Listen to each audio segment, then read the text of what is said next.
আজকে বাংলাদেশের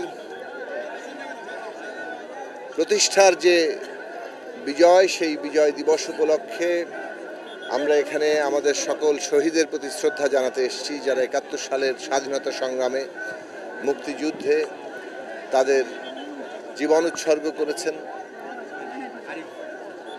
মুক্তিযুদ্ধের পরিষ্কার ঘোষিত নীতি ছিল যে এই রাষ্ট্র যেটা পত্তন হচ্ছে, এই রাষ্ট্র তার নাগরিকদের জন্য সাম্য, মানবিক মর্যাদার, সামাজিক ন্যায় বিচার প্রতিষ্ঠা করবে, এবং সেটা করতে হলে একটা গণতান্ত্রিক রাজনৈতিক ব্যবস্থা, রাষ্ট্র ব্যবস্থা আমাদের দরকার। কিন্তু ৫৪ বছরে প্রতিষ্ঠার পর থেকেই আমরা দেখেছি যে এইখানে গণতান্ত্রিক রাজনৈতিক ব্যবস্থা দাঁড়ায়নি। এমনভাবে সাংবিধানিক ক্ষমতা কাঠামো দাঁড়িয়েছে যেখানে একদিকে মানুষের অধিকারের কথা বলা হয়েছে, কিন্তু অন্য হাতে যারাই শাসক হয় তাদের সব কিছু কেড়ে নেওয়ার, শাসকরা জনগণের সকল অধিকার কেড়ে নেওয়ার একটা অধিকার পেয়ে গেছে।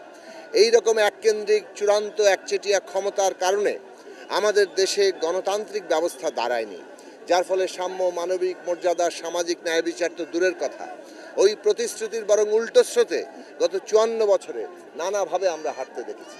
সেই কারণে আবারও ২৪-এর অভ্যুত্থান হয়েছে। আরএফএল অডিটর, বাঁকা হয় না, ফাঁকা হয় না, আর ভাঙা এক কথায় অসম্ভব। এই ২৪-এ আমাদের হাজারো তরুণ প্রাণ আবারও জীবন উৎসর্গ করে ৭১ সালের ধারাবাহিকতায় সেই মানুষের যে স্বপ্ন, যেটা সত্যে পরিণত হতে পারেনি, সেই স্বপ্ন সত্যে পরিণত করার জন্য আবারও তারা জীবন দিয়েছেন।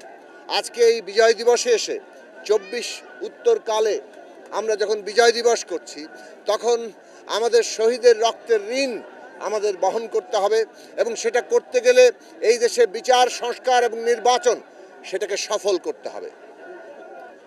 আমরা যেমন হত্যাকারীদের বিচার চাই, তেমনি বাংলাদেশ সংস্কারের মধ্য দিয়ে একটা গণতান্ত্রিক ক্ষমতা কাঠামো, একটা গণতান্ত্রিক ব্যবস্থায় যাবে, এটাই ছিল শহীদের আকাঙ্ক্ষা। আর সেই সংস্কার করতে গেলে, নতুন রাজনৈতিক বন্দোবস্ত, গণতান্ত্রিক রূপান্তর করতে গেলে আজকে বাংলাদেশের নির্বাচন অপরিহার্য। কিন্তু আমরা দেখতে পাচ্ছি পতিত ফ্যাসিস্টরা, তাদের দেশি বিদেশি যারা পৃষ্ঠপোষক, তারা আজকে আমাদের অভ্যুত্থানের অর্জনকে ব্যর্থ করে দিতে চাইছে।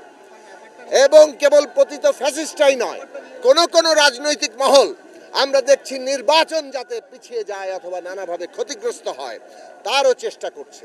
আমরা পরিষ্কারভাবে মনে করি বিচার, সংস্কার, নির্বাচন এই মুহূর্তে বাংলাদেশের প্রধান জাতীয় স্বার্থ, এবং যারাই সংস্কার এবং নির্বাচনকে আজকে কোনোভাবে ব্যাহত করবে তারা বাংলাদেশের স্বার্থের বিরুদ্ধে, জনগণের স্বার্থের বিরুদ্ধে অবস্থান নেবে, অভ্যুত্থানের আকাঙ্ক্ষার বিরুদ্ধে অবস্থান নেবে।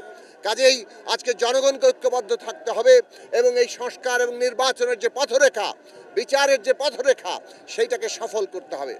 আজকে পতিত ফ্যাসিস্টরা গুপ্ত হত্যার মধ্য দিয়ে, গুপ্ত হামলার মধ্য দিয়ে এই পুরো নির্বাচনের পরিবেশকে বানচাল করতে চাইছে।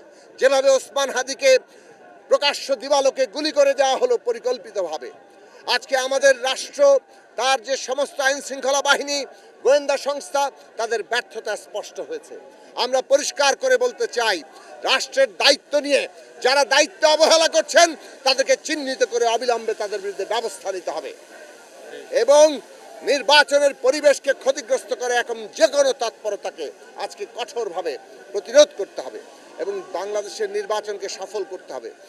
সে কারণে আমরা বলি যে এই যে আমাদের বিচার, সংস্কার, নির্বাচনের যে গণতান্ত্রিক উত্তরণের যে পথ, এখানে আমাদের ন্যূনতম জাতীয় ঐক্যমত্য দরকার।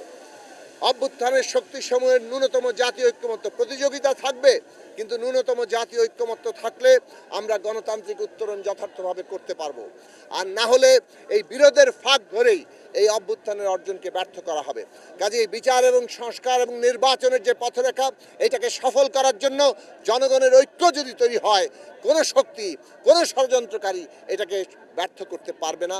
সেই লক্ষ্যে আমরা জনগণকে ঐক্যবদ্ধ হওয়ার আহ্বান জানাই, এবং আমরা আশা করি মানুষ ঐক্যবদ্ধভাবেই আগামী নির্বাচন সফল করবে।